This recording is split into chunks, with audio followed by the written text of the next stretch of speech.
job taking that down.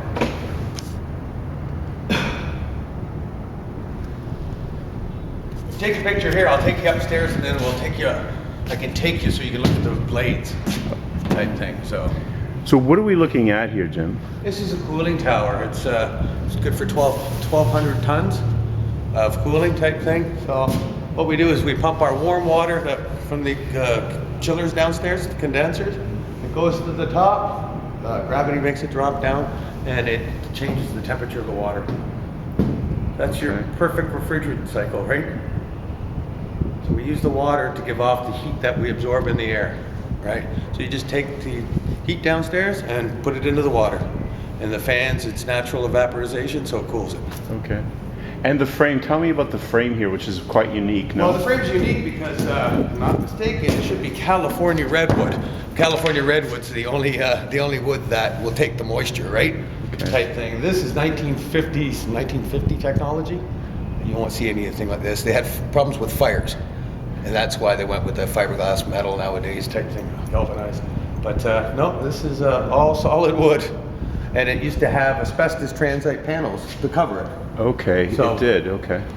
And the gray stuff you see up there, that's what they call the fill, and all that does is slow down the water. So that's like a filter, or? No, it's a fill. So when the water drops down there, it goes through all the little channels there and just slows it down so it has time to give up the heat. Now, is this open to the air upstairs on the roof? Yes, it is. We'll go up there and I'll show you the big airplane propellers that bring air in. Bring air in. So what happens is it'll suck. When the water gets too warm, I got a temperature controller over there, it turns on the fans and it sucks air from these louvers here. These louvers, which is really strange. They all open up, right? So you get all your fresh air, and it just blows right up through the tower, and it just takes the temperature of the water and drops it. Pretty neat idea, very neat, right? But yeah, you'll never see them this big unless you're at a power plant somewhere, right? Yeah. This place was designed for three cells. There's really 2 cells here. Yeah, there's 2 cells there, and, Yeah. and that opening there. That was for the 3rd cell. That they never built that part of the building. Mm-hmm. This is a fantastic space. It sure is, eh? Yeah. These are gonna be nice condos up here. Like look at the heights you got. Yeah. Wow. Yeah, these are your $1 billion condos here. Is it going to be open to the roof?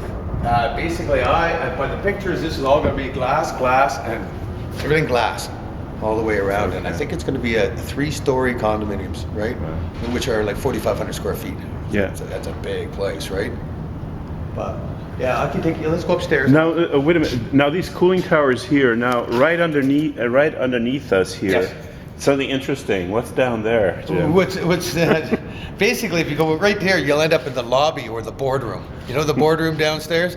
That's why we had the flood, right? That's what got hit first. So yeah, we just put a vinyl covering down there just to protect the water and all that. But since nobody was here, we had the sprinklers cause lots of damage, right? So. And there isn't any sort of poetic significance of having a cooling tower over the boardroom, is there? Like just the design of the building. Yeah, so well, it might have soaked the guys, eh? By the way, this one's above you. But yeah, it's pretty interesting looking at this one. It was a lot of maintenance in its day, though, I have to admit. Yeah. A lot of chemical treatment. You didn't want Legionella and all that good stuff, right? Did you ever have to replace any of the redwood? Never. No redwood got replaced. They used to tar just the bottoms because the water used to sit. This is the basin down here. So the water probably sat up. Here's your water line right here, right? So it sat about here. Right. So, and obviously that's your suctions and your strainers there to keep all the big chunks out, right? Right. And there's that fill that you were talking about, right? That's that fill. The water just trickles through that and it changes direction, slows it down. Right. But we do have fire protection in this unit, which is very strange, right? But she's a beauty. you can see those bottom nozzles right there. Yeah. That's where the water comes down and sprays out. So it sprays out like an right umbrella. there. Yeah. Yeah. So that up top would be what they call the hot deck and the cold deck. The hot deck. Hot deck is the hotter water, right? And that's the cold deck. Cold deck. So. Is this basically how this system would work in a recent? Yeah. It would. Identical, but a tenth the size, right? It's the same deal. Either it's induced or natural draft vaporization, right? Most of them are induced, meaning you got a fan. Either it's forced or it sucks air in like this one does. Some of them will blow, right? Yeah. So. Same efficiency, or does it? Good question. This one's been around for 60 years, so I'm going to say this one wins, right? You know, and if they didn't rip the sides off, I could still run it tomorrow. We never had an issue. We used to free cool this building, meaning I used to just run my water, and with the air temperature outside and the fans, I can drop it enough to get a few degrees on my fan coils. Yeah. Which is very interesting. Yeah. So that's the efficiency of it nowadays, right? Yeah. But yeah, you can see the sprinklers up in the top there. They're needed because it's wood, right? Yeah.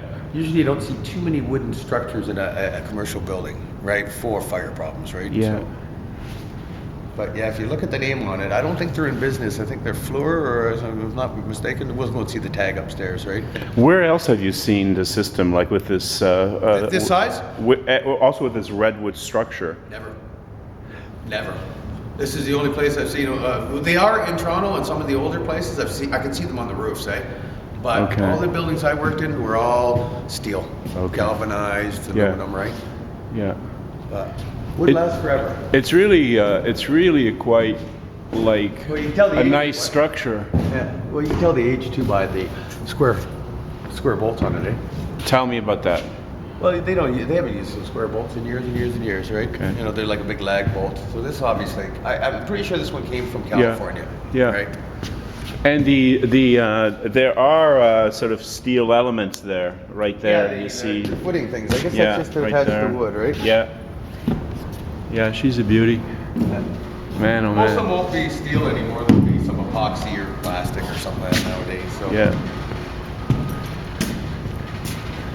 This is one room. I mean I've done the entire building, Yeah. but this is one room. It's like the lobby. This is like one of my favorite places here. Yeah, it's neat, especially when you open all the louvers up here, right? Yeah. Like you got 2 stories up, and then you just get the air blowing through here. It's like, holy smokes, this is nice up here in the summer. Like you don't need air conditioning. Well, feel it right now. Yeah. It's just like It's nice. It's but, nice. you know, issues with birds, mind you, but That's right. That's what that's for, right? What is that? That's to keep all the birds out of here, all the pigeons and all that. What does that do? It just screams at Yeah, them? just a high-pitched sound. You and me can't hear it, right? It's just like, whoever thought of this, I don't know. Is it on right now? No, it's not. No. I don't know if I can turn